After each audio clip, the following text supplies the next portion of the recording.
So this has been a long time coming.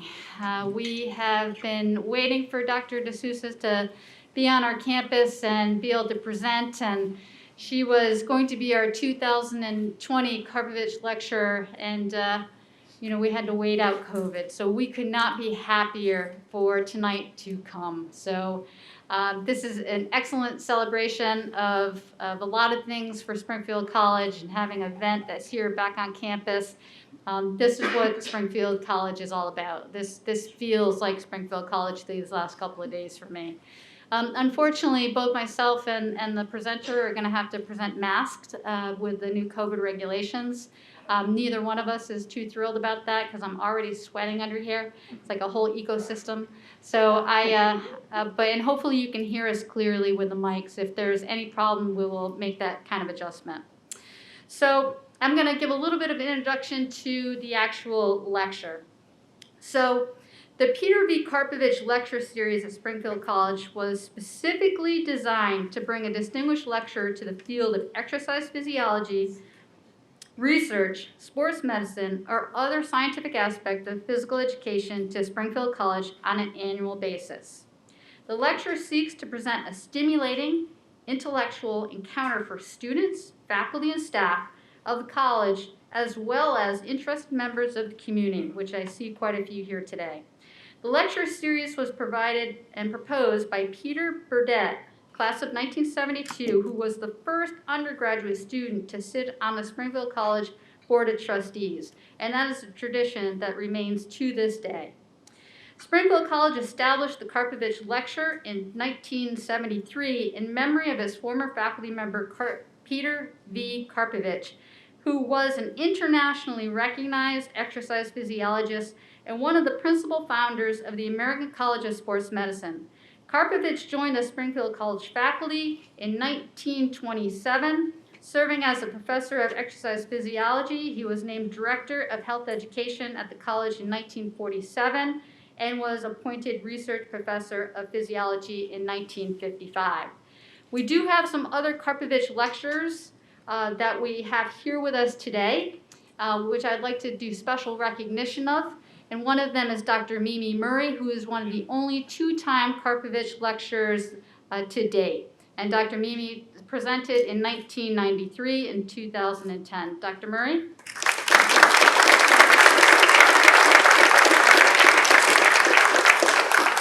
Another special guest and Karpovich lecturer was our very own Dr. Vincent J. Pallone in 2015, and to my knowledge is the only brother duo that we've ever had as Karpovich lecturers, where his brother presented, Dr. Albert M. Pallone, in 1995. Dr. Pallone. And we have many others, such as Charles Tipton, Howard G. Knutson, Mel Zuckerman, and Judy Rink, who was here a couple of years ago. So that's just to name a handful. There are many, many others that deserve to be on this list as well. So I've talked about the purpose. I just thought it'd be kind of fun to look at a couple of pictures from the archives. Here's a couple of pictures of Dr. Karpovich with his first wife and son. And also you might notice he's with some other famous individual, I think the inventor of basketball, with James Naismith in this picture. Here's he in front of Alumni Hall when he was a young faculty member, and he's sitting with his students as well. Here's some pictures of him actually doing some field testing with the blood pressure testing on the field. The middle picture is actually an electronic goniometer, which he was the inventor of, which we use to this day, and doesn't quite look like that. It's a little more modernized, but he was the inventor and had the algorithm for that, and some other testing. The way we probably all know him, and when you talk and sit down with Dr. Mimi Murray, this is kind of what you picture. Where he's got his fist in his hand. He was so passionate about what he was teaching, and he wanted the students to learn. And this is a pretty famous picture of him when he was teaching one of the classes, and also a picture of him in his exercise physiology lab. The lab looks a little bit different now, but the heart and soul of our lab and the heart and soul of our faculty come from his legacy. So without further ado, I would like to introduce our tonight's speaker. Dr. Mary Jane D'Souza is a professor in kinesiology and physiology, the director of Women's Health and Exercise Laboratory at Penn State University, and executive director of the Female and Male Athlete Triad Coalition. Dr. D'Souza received her bachelor's and master's of science from Springfield College, a PhD from the University of Connecticut, and completed postdoctoral work in reproductive physiology at the University of Connecticut Medical School, where she later became the Associate Director of Menopause Treatment and Research Program. Dr. D'Souza spent almost a decade at the University of Toronto in Canada, where she was the Director of the Center for Girls and Women's Health and Physical Activity. In 2007, Dr. D'Souza moved to Penn State University, where she continued in her research career. Dr. D'Souza's research for 30-plus years has focused on the complex interplay between metabolic reproduction and skeletal physiology in both pre- and post-menstrual women, to include sex steroid drug intervention trials, a postmenopausal hormonal therapy, and oral and non-oral hormone therapies in premenopausal women, exercise and diet interventions of trials of whole foods, and postmenopausal women with low bone mass.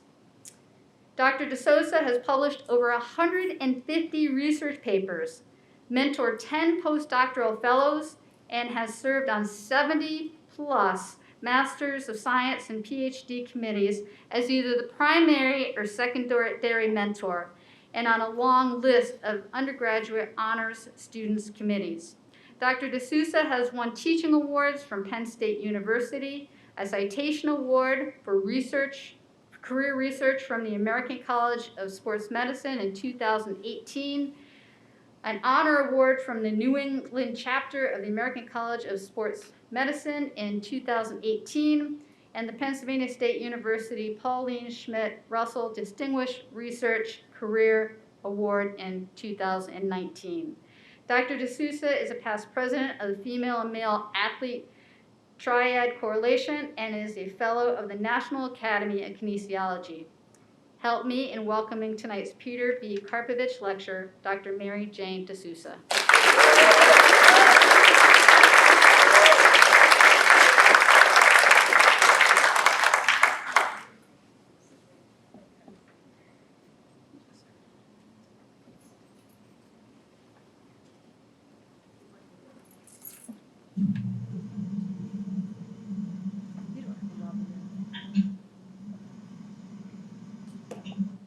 Hi, everybody. It is an absolute pleasure to be here. I started out here in 1976, and yeah, it's okay that you know I'm old. And I was just telling Sue that my first day visiting campus when I was an aspiring, oh God, I really want to go to Springfield College kid, I arrived on campus and saw the tennis courts, and I'm a tennis player, so I was so excited today when I drove up, and lo and behold, I pulled right up to the tennis courts, and there was a tennis match going on. So it was pretty exciting.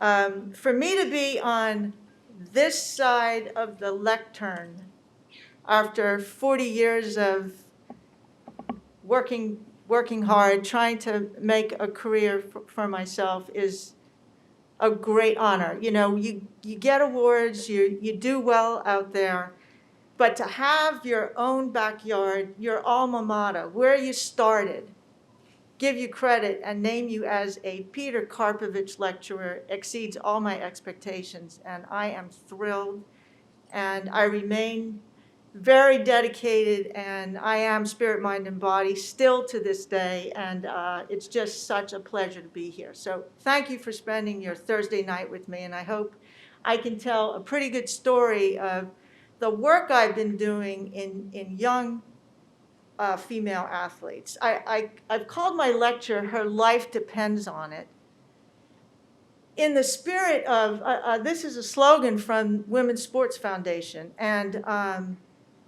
her life depends on it means that physical activity is very important for young female athletes. It's important on so many levels: psychological, physiological, culturally, behaviorally. The list goes on and on. And these days, there are health consequences to pushing the body's limits of performance. And my story today is about how do we keep athletes healthy while pushing limits to expand performance capacity. So my plan for this lecture is to first give you a little bit of history of girls and women's participation in sport.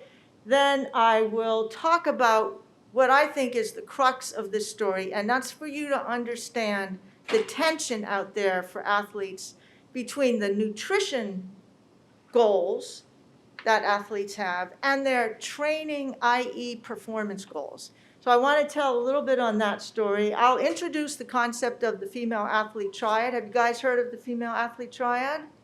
Most of you, yes? Thank goodness. Then I'll make some summary statements and some recommendations. So I don't know what you think, but I think being in an arena around women in sport is a pretty exciting place to be these days.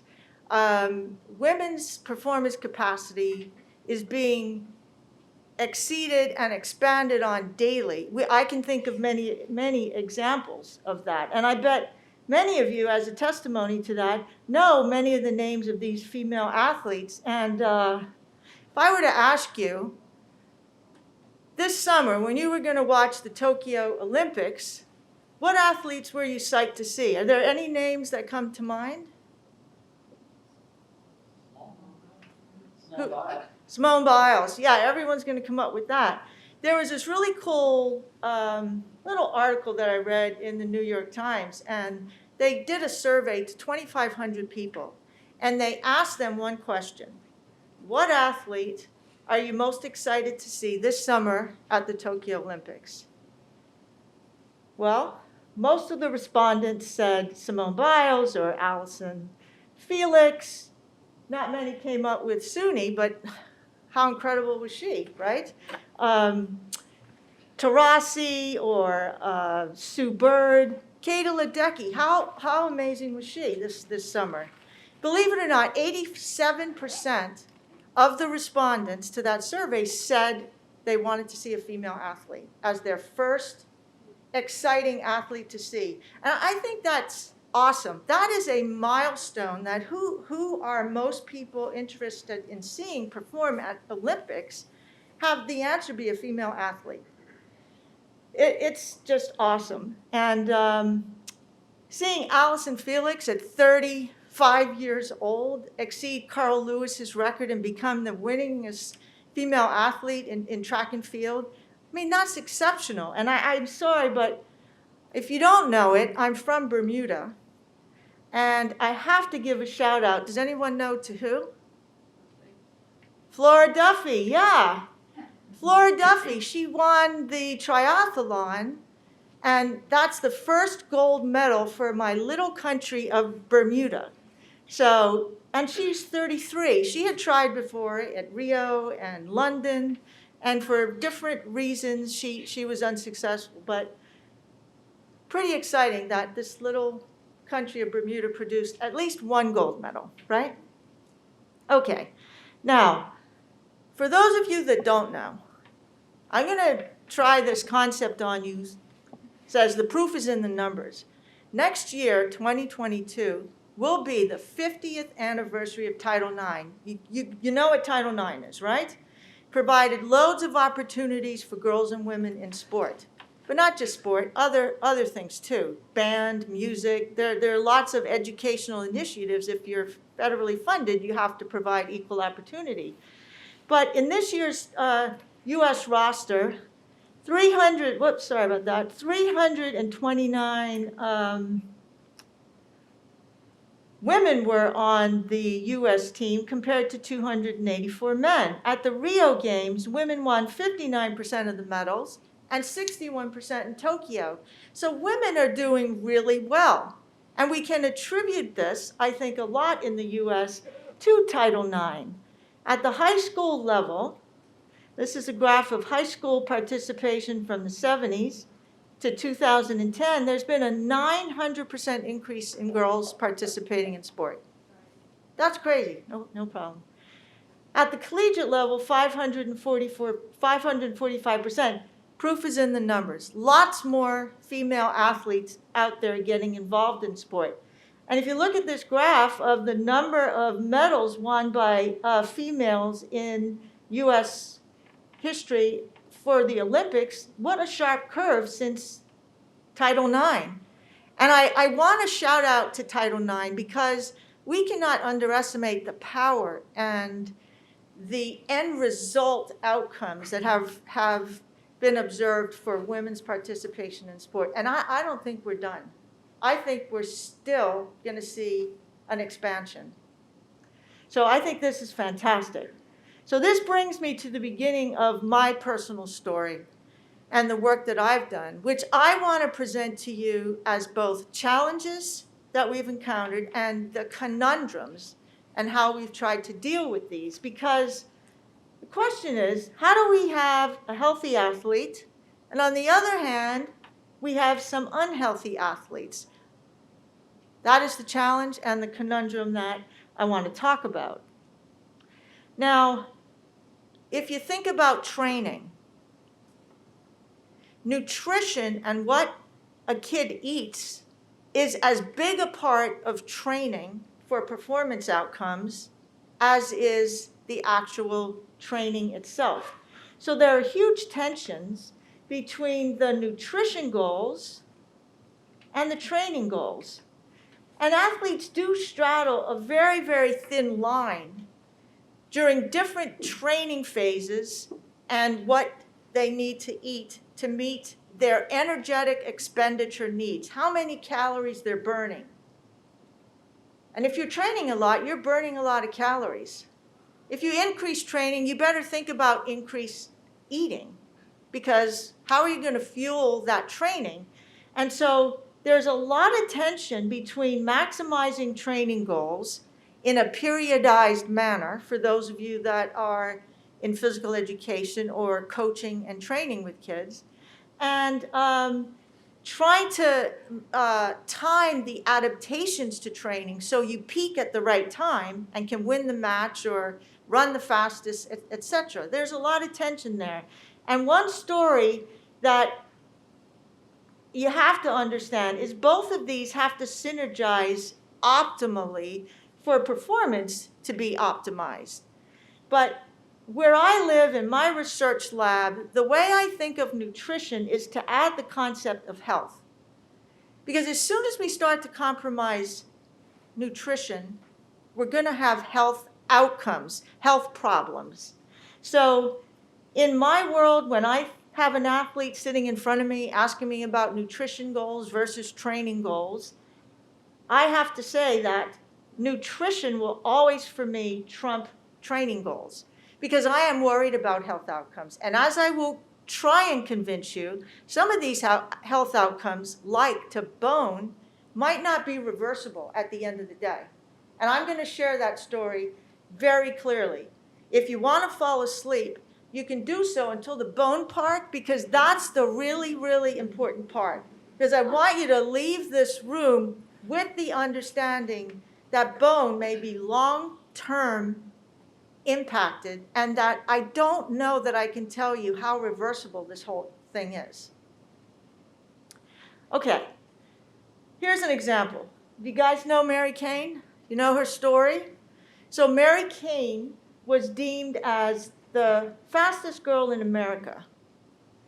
And at 17, she was really, really doing well. Then she went to train and be a professional runner at the Nike training camp in Oregon. And you know who trained her was a famous runner. Do you guys know who trained her? Him, yeah. Alberto Salazar. Yeah, Alberto Salazar trained her. Being a great runner yourself doesn't make you a great coach. And boy, did he push her to lose weight, with the notion of trying to tell her that she'll be faster and faster. Well, despite trying to talk to a lot of folks at Nike, she was unsuccessful in getting him to back off. And, you know, she doesn't look like a very healthy athlete here, right? It's not rocket science. And she ended up having to go to the media to be a whistleblower on what was going on at this Nike training facility. He no longer has a job at Nike, and the training facility in Oregon is now closed down. So this is a very unsuccessful story of an athlete that was seriously challenged by this winning at all cost culture. Unfortunately, there are other examples. When I first got into this field in the 70s, the story of Christy Henrik, and I'm sure Dr. Murray, Dr. Pallone know about Christy Henrik, who was a gymnast. And she lost her life to anorexia after failing to make the Olympic team by a 1/10 of a point. And she went to a judge and asked the judge, actually it was two judges, I think, and asked, what could I have done to get my score up just a little bit? And the judge told her, well, your lines could have been a little leaner, maybe lose a little bit of weight. And this poor kid resorted to anorexia and lost her life at 62 pounds and was as low as 47 pounds. And when this judge told her that, she weighed 94 pounds. So you can see how unreasonable that recommendation. And there are other examples. This is runner at high school, Alex DeVinny, Krista Phelps. These are just some examples. But fortunately, there are lots of great success stories out there. And we are seeing more and more success stories out there. We're now encountering other problems like sexual abuse amongst female athletes. And that's a whole nother story. That's not a part of mine, but we have to do all we can to stomp that horrible practice out. Okay, so the first thing that we as scientists in this field had to do after realizing these problems were going on was to figure out a way to put this story together in a palatable way that people would understand, stakeholders, athletes, coaches, parents, teachers. We had to put the story together so that people would pay attention and say, oh, that's the problem. Okay, we need to do something about it. So in 1992, the female athlete triad was first named. And one of my mentors who I adored was Barbara Drinkwater. She was a part of that meeting in 1992 in Washington, D.C. And they realized that a lot of these women were energy deficient, and it was associated with disordered eating behaviors, which I'll talk about and explain the kinds of disordered eating behaviors. And that when this ensued and was present for long periods, women lost their period for 3 months or longer, what we call amenorrhea, and they also lost bone density at such a severe level that we could call it something clinical. And that clinical term is osteoporosis. Yes, sure, we use that term for postmenopausal women. But when we're telling an 18-year-old you have osteoporosis, you have to understand that is very serious. And a coach or a person who is telling an athlete to ignore it is not there when that poor athlete is 53, going through menopause, and having that accelerated period of bone loss. We don't even have data on how bad that is for those poor athletes who went through prolonged periods of amenorrhea, and now they're going through postmenopausal bone loss. Big concern. So as the years went by, we have done a lot of great science. Great science means we did great experiments. We did randomized controlled trials. Why did those matter? Because when you do something and one group gets something and another group doesn't, you can say, this causes this. It's an important experimental model to make causative statements. So we developed this whole model that became a spectrum. And it starts with assuming if you have enough energy on board to meet all of your exercise needs, your body's needs, that then you'll have healthy bones and healthy menstrual cycles. And at the unhealthy end of this spectrum that we developed was the severe energy deficiency that occurs with or without a disordered eating behavior. With or without. Some athletes restrict food intake. And here's the thing about dietary restriction. We all do it. We had a pizza last night and nachos, and the next day we don't eat. That's called cognitive dietary restraint. The thing about it with athletes is they do it every day, and they successfully do it. They don't binge. And when someone does that every day, long term, that leads to an energy deficiency. The other thing that athletes do is they have a very high drive for thinness. They look in the mirror, they have body dissatisfaction, they think they don't look, they think they look fat, but actually they're thin. So these are the kinds of disordered eating behaviors. And yes, we see anorexia, but less frequently than we see these common disordered behaviors. We also defined these intermediary points of what goes on when someone is on this path. And you can have someone at different points on this path. But our research was careful to have a clinical or medically concerning set of outcomes compared to the healthy outcomes and the intermediary or subclinical. So when we have these dotted lines that show induction versus reversal, I promise you, we did the research to be able to have those directionality to the arrows. We did the induction experiments. We've done reversal experiments. The same for menstrual disturbances. We know we can induce menstrual disturbances, and we know how to reverse them. Lastly, bone. We know how to induce bone problems, but look at the line that I've drawn for reversal of bone problems. It's just not that simple. And I cannot tell you that we know how to reverse osteoporosis that occurs in a young 18-year-old athlete. And if that goes on for several years, in our hands, refeeding these athletes, we've been unable to reverse this bone loss. Very important point number one. So that's why that arrow is different. So this is the story that we came up with to package it and to pitch it to people. We then had to show, hey, this is a big problem. We had to show the magnitude. How many people are affected? So a student of mine did a great systematic review that represented 65 different studies and about 10,000 women, and saw that at the collegiate level, up to 60% of athletes have at least one of these problems, and at the high school level, it's even worse. I can't tell you that in my classes, I have so many freshmen who tell me they're retired. They're a retired athlete. I bet some of you students might be able to say that to me. They're retired from gymnastics. They're retired from track. They're retired from volleyball.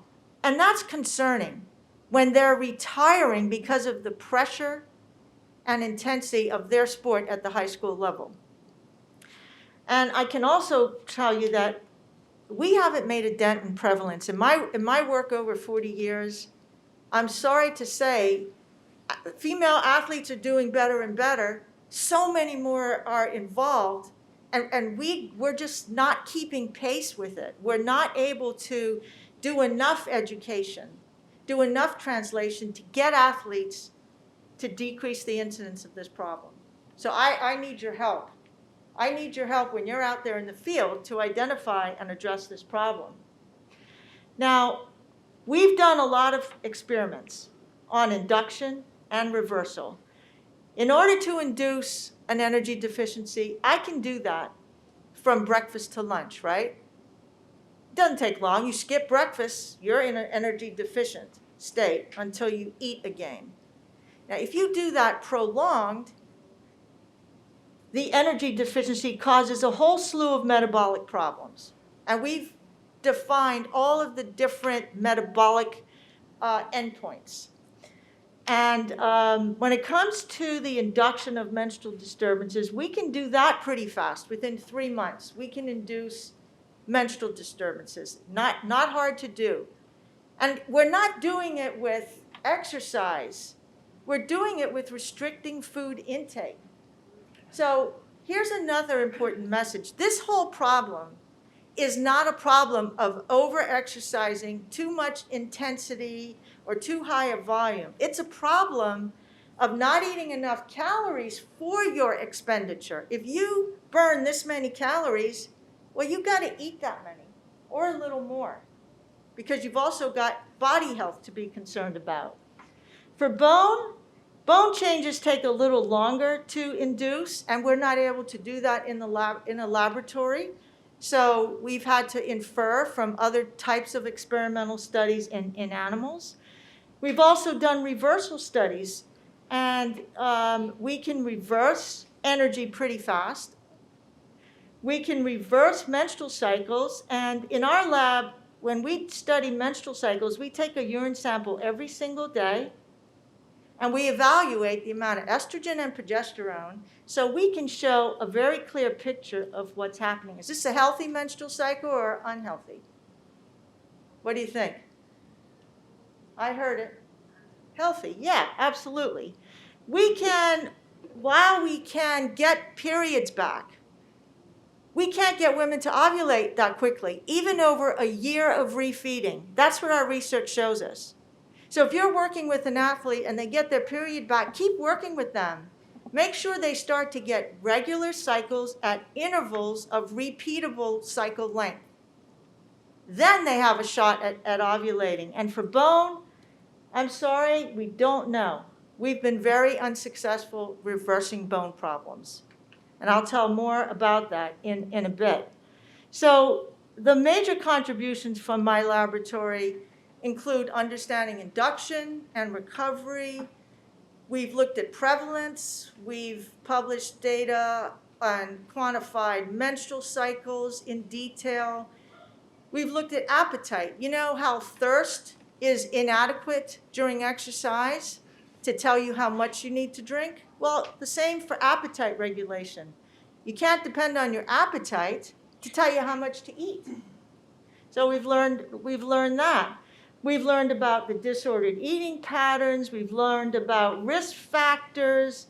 We've also defined models for athletes or trainers to use on when should they be excluded from play and when can they return to play. These are very important, and we're actually going to be publishing an update and improvement to our models. So we've published a lot of papers on all of these things. So I assure you, a lot of the science around the triad is very good, not just from our lab, but from other labs. I want to tell you a little bit more about menstrual disturbances. Now, you guys know who this lady is. She is my personal goat. And for me, she's the greatest of all time, and I owe my entire career to this lady, Dr. Mimi Murray. When I was I don't know how she knew where I was at all times. She was my advisor as an undergrad. But if I missed class, I swear she was there. Where are you? What's going on? It was crazy. And then as a master's student in my very first class called the Female Athlete, in that building, I'm turned around right down there, she told the class all of our requirements. And she looks at me and she goes, D'Souza, you hang out and I'll talk to you at the end of class. I need to speak to you. And she speaks to everyone at the end of class, and she comes down to me and she goes, so we have to write our paper in this class, and you're going to write your paper on menstrual cycles and exercise. And she started to walk away. And I said, well, wait a minute, Dr. Murray. And she said, what's the problem? I said, I don't know anything about menstrual cycles. I said, I want to do cardiac rehab. She goes, that's what all you exercise physiology people think. You want to do cardiac rehab. She goes, look, you're going to do this paper on menstrual cycles, and you're going to love it. And Dr. Murray was right. It's been a lifelong love of physiology, and she has supported me. So when I started to do my research, I learned that, you know what, there are papers out there on Olympians having problems with menstrual cycles, but these papers were used to prohibit women from participating in things like the marathon. When did women first run a marathon in the Olympics, you guys? 1984. So imagine, papers from the 50s and 60s were still impacting female athletes. And then I ran to a really cool paper by this physician named Mona Shangold, who was a gynecologist out at Columbia.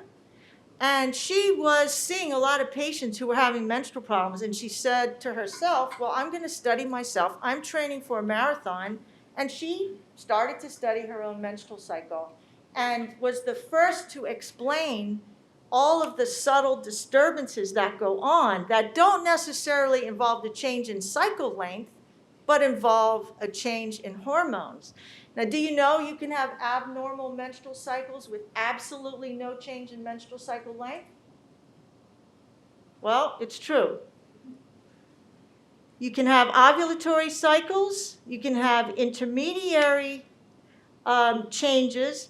Here, there's no change in cycle length, but big changes in hormones. And then the easy things to identify are oligomenorrhea or irregular cycles, and amenorrhea, when you completely lose your cycle for several months.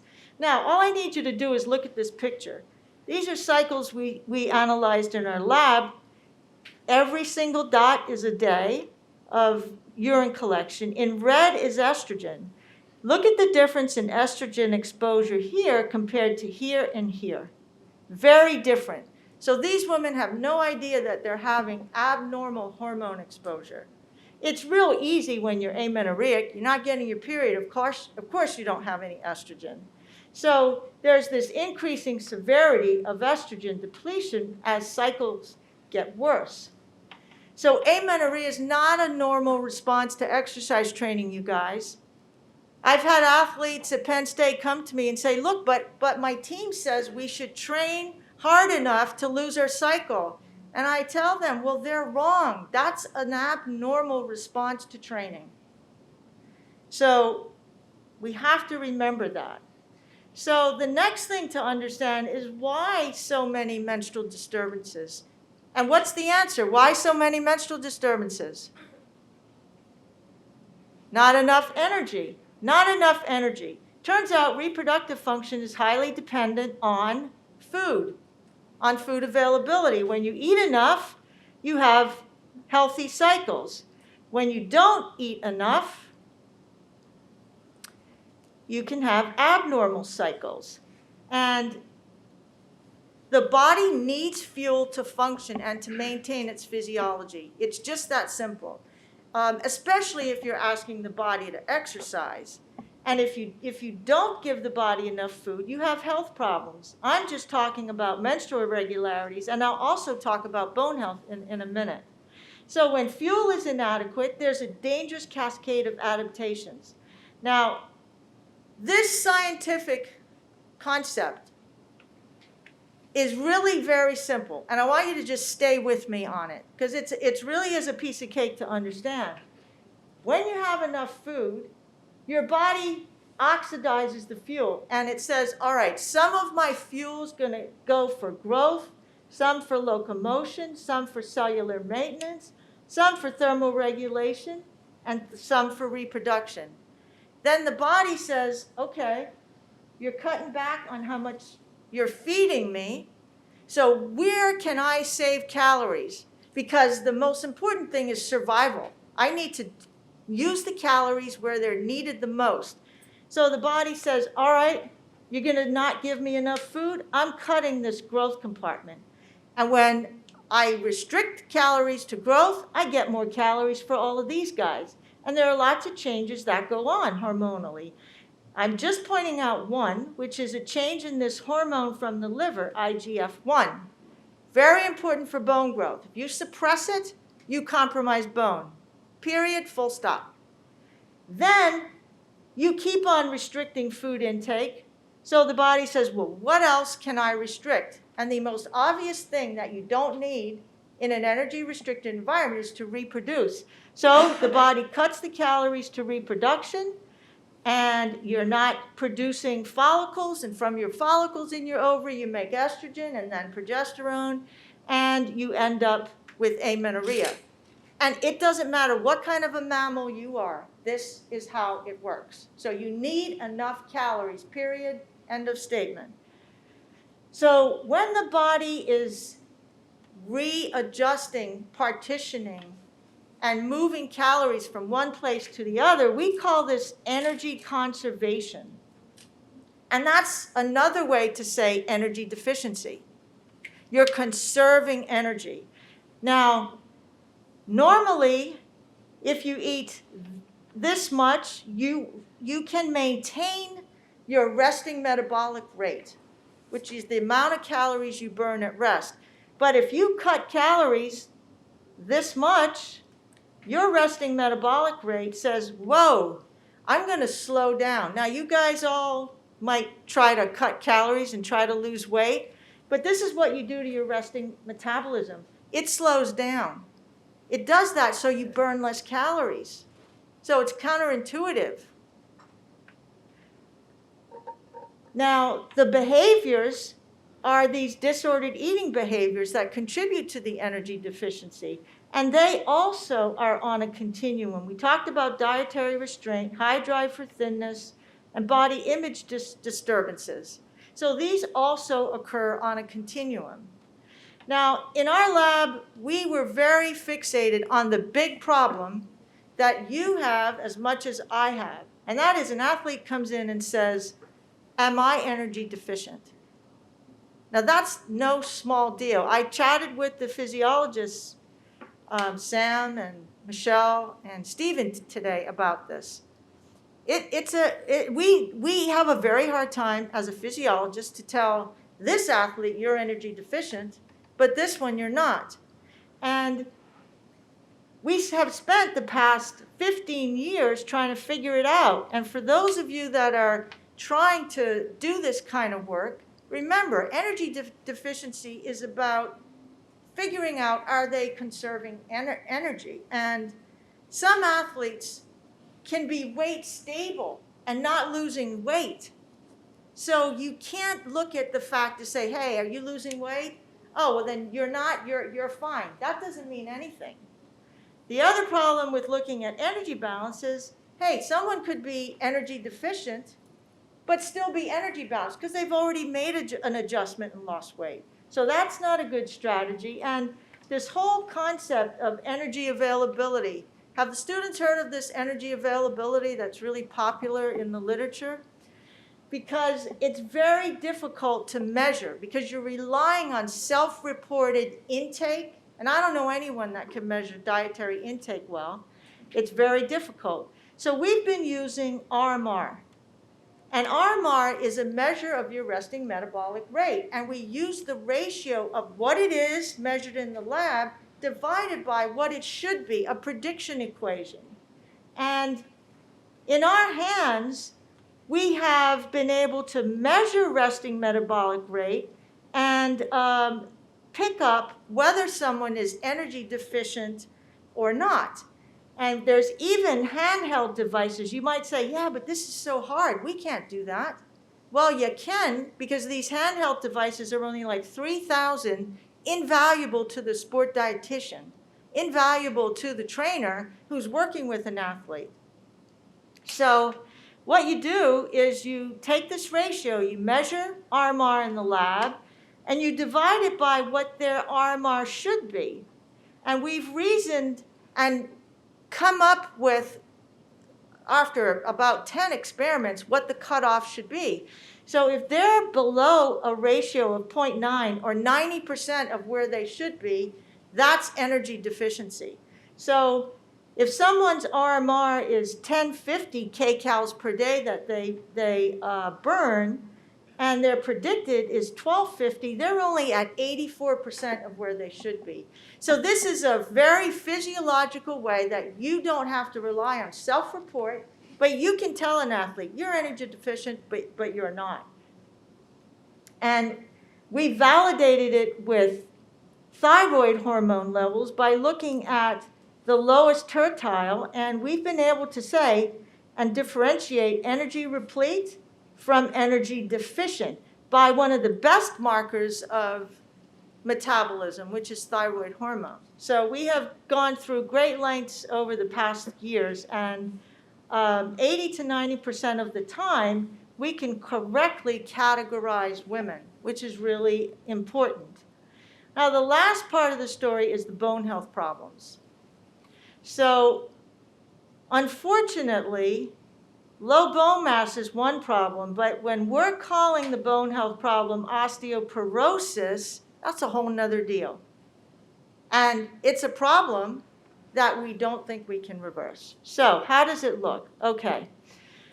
The most important measure in bone science is that of bone strength. Bone strength is made up of two things. It's made up of bone density. That tells you how much bone is there. If you go to the doctor and the doctor says, we need to check your bone health, you're getting a bone density test. And on average, athletes that menstruate and ovulate have about a 10% higher bone density than athletes who don't get their period. The other big problem is bone quality. That makes up bone strength. And bone quality is about the geometry, the structure of bone.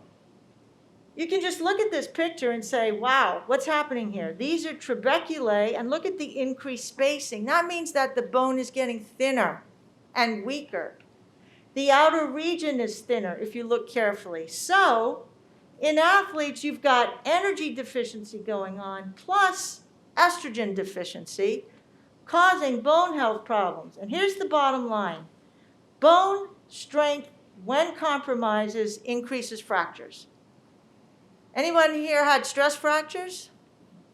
Well, stress fractures are occurring a lot in athletes. Some, your typical stress fractures, like a stress fracture in the tibia or fibula or in the metatarsals, but there's really severe stress fractures going on. This is a displaced femoral neck fracture. This is a fracture in your sacrum. Lots of male and female athletes are getting these sacral fractures. And we don't know about reversibility. There's increasing severity. We're seeing a lot of multiple fractures and non-healing fractures. That means you have to end up in surgery. So stress fractures are a really big problem. The one thing I'm going to tell you is you cannot do nothing about amenorrhea and bone problems. You have to do something, because in 1 year, you're going to lose 2 to 3% of bone per year, annualized, if you're amenorrheic and energy deficient. And it occurs both at the spine and the hip. This is universal throughout your body. We only measure the spine and hip typically. So this is a big problem. So what do you do about it? How do you fix this problem?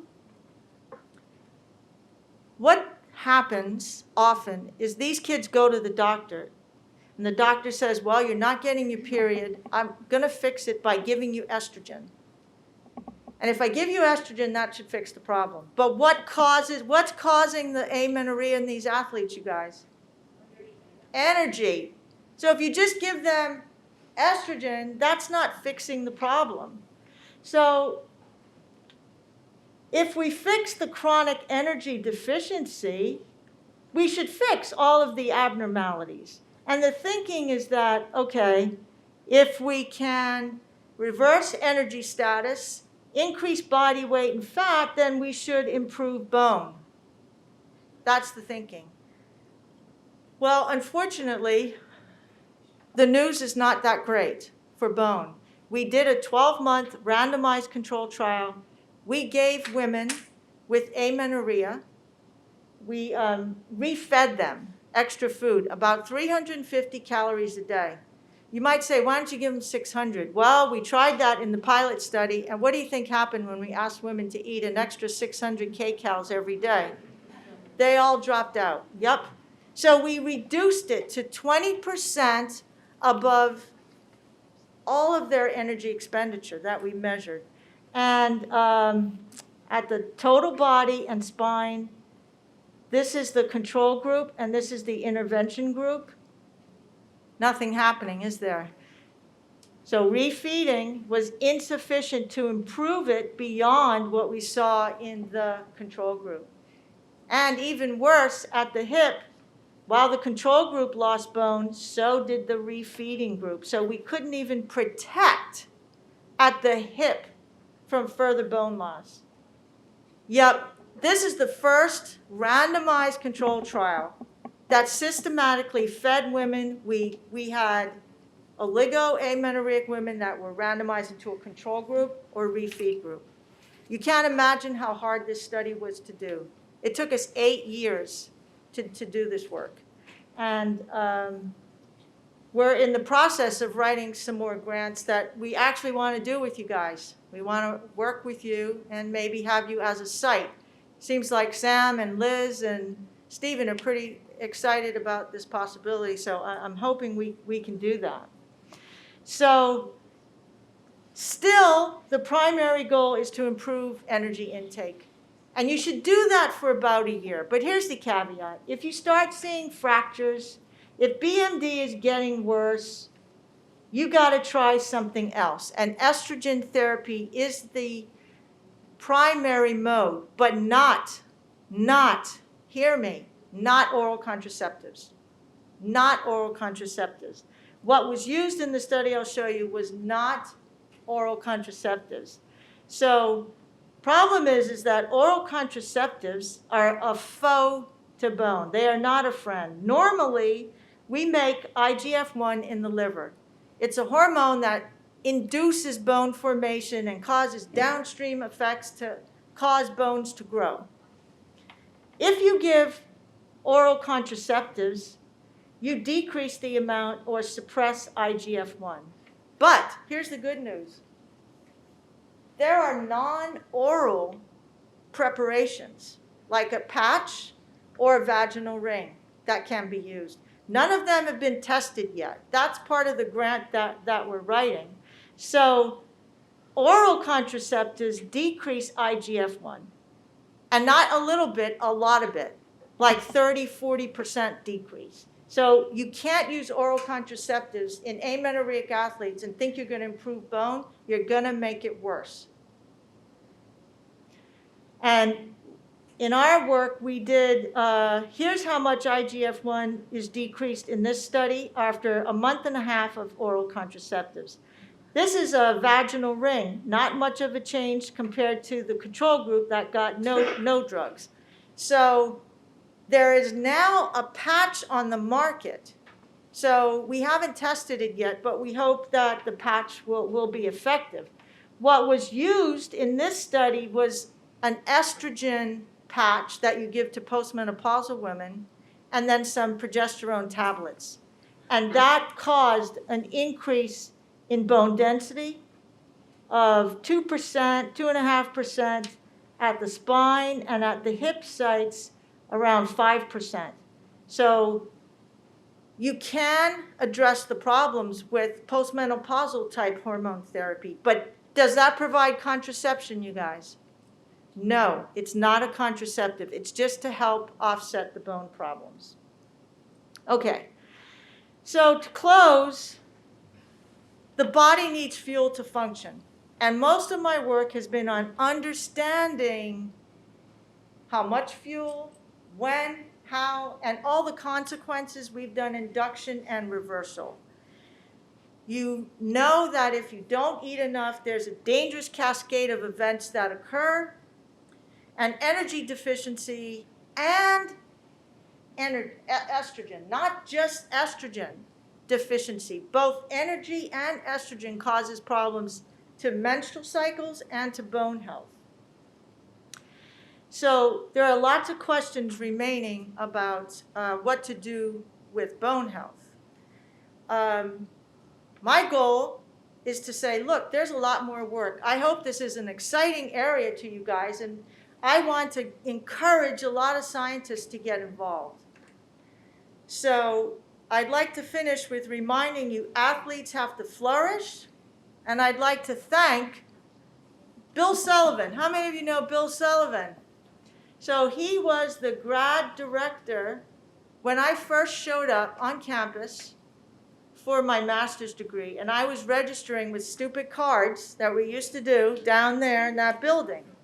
And he saw me in line and he said, "D'Souza, why are you majoring in sport administration?" I said, "Dr. Sullivan, because I was worried I wouldn't get accepted into exercise physiology." And he said, "That's ridiculous. You're smart enough. You're in exercise physiology right now, so let's fix your classes. But there's one condition." He said, "You've got to be my TA." And I said, "Well, I can't do that. You teach statistics. I know nothing." And he was like, "Don't worry, D'Souza, we'll get you through it." And he was a great supporter, and I'll forever remember that big smile. He was the nicest guy. And of course, Dr. Murray, what can I say? You'll forever be my GOAT, and I think for Springfield College, your contributions for 50 plus years have been amazing. And what is most important about your work is your heartfelt motivation and support of students, which is your single biggest contribution in my opinion. So I thank you. And lastly, I thank all my contributors at Penn State, University of Toronto, and I thank you guys for putting up with me all this time. This has been my greatest honor in my career to date. Spirit, mind, and body will always be in my heart, so thank you so much.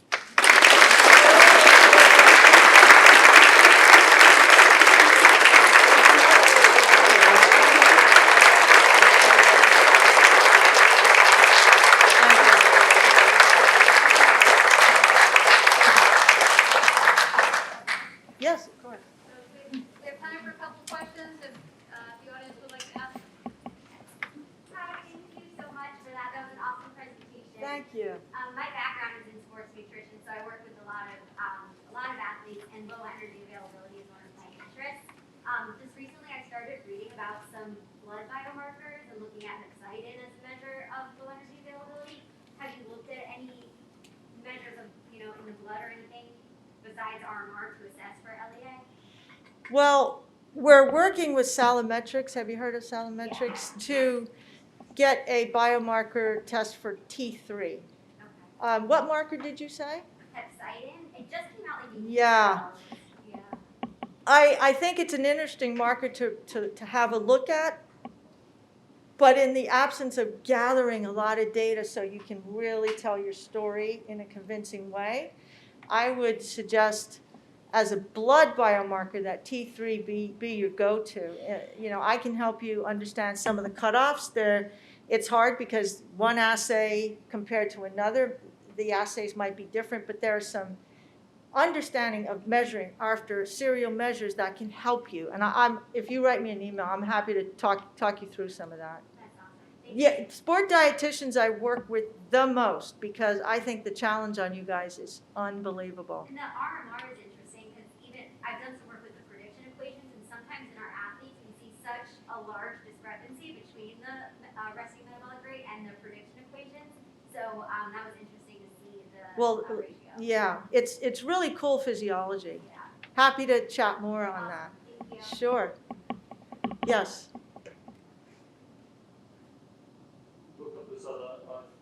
Thank you very much for informative lecture. I'm originally from the country as Peter Karpovich was. Oh, wow. There are Hey, there's no... differences. In Russia, we are cultivating strong men, and in America, living in America, I came to conclusion that you are mostly cultivating strong women. And according to your data in the beginning of the lecture, that women had a lot of more medals and Olympic games. It's also true. But my question, I personally believe that we do not to compete. We don't need to compete against each other.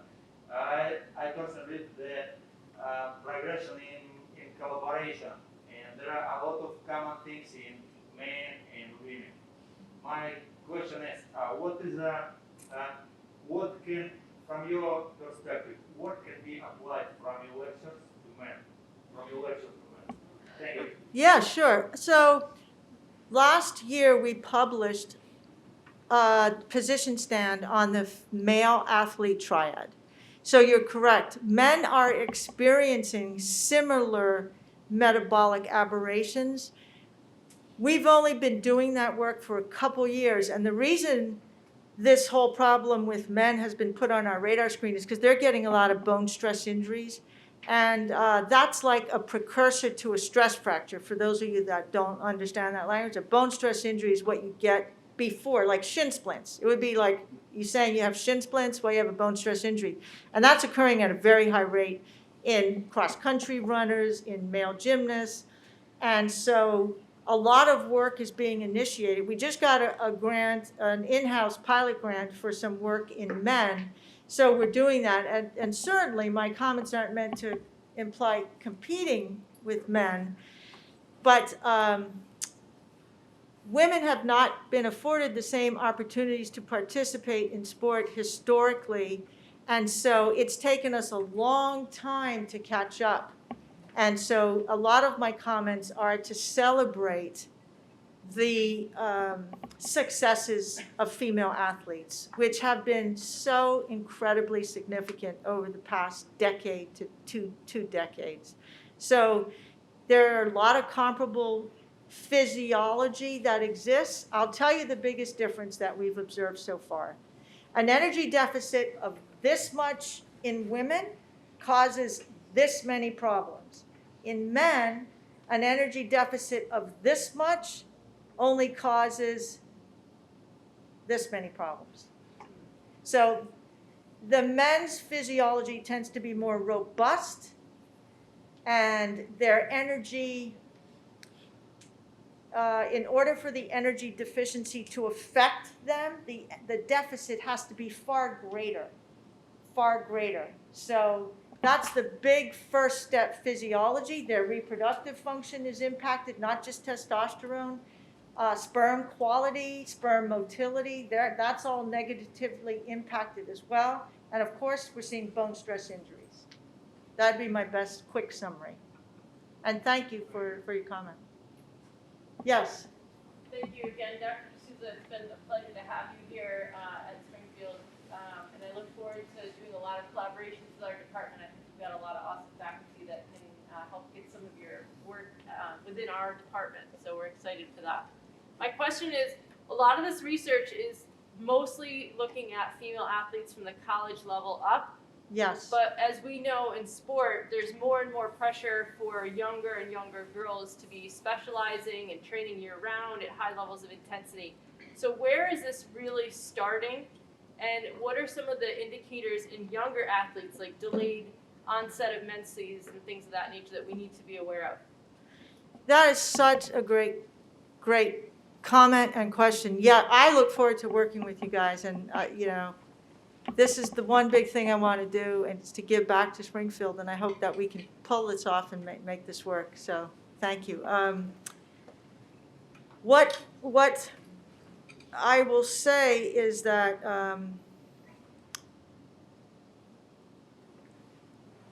there's a lot of, I think this problem starts in high school. I think it starts in high school. The one prevalence slide I showed you, the prevalence is greater in high school athletes. And we're trying to do a study, we're trying to put together a survey that will be distributed nationwide. We're working with our survey center on campus to try and understand how many athletes are retiring out of high school and why. I think it's a much bigger problem than meets the eye. And I'm so concerned about what goes on in these younger athletes, especially to bones and especially to psychology, that I think we've got a lot of work to do. I think we need to pay attention to behavior, because it's an important research frontier that we need to address.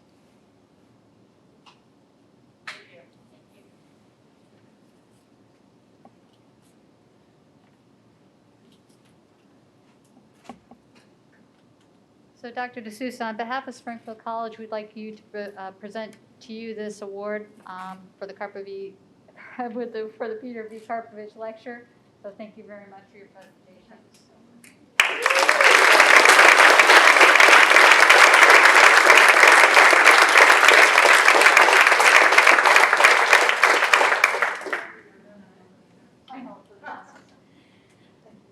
Typically, the speaker also gets a stipend. She is refusing the stipend and asked us to redirect it into the Mimi Murray Scholarship Fund. So we will be making that adjustment.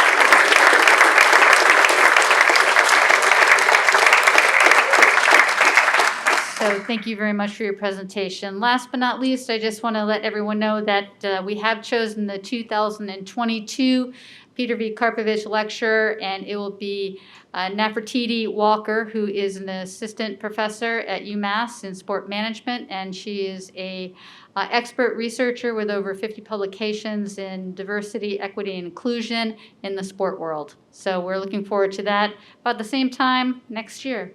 So thank you guys so much for your attendance tonight. Students, we do have the code for the passport, for the wellness passport for you to scan with your phones for the activity tonight.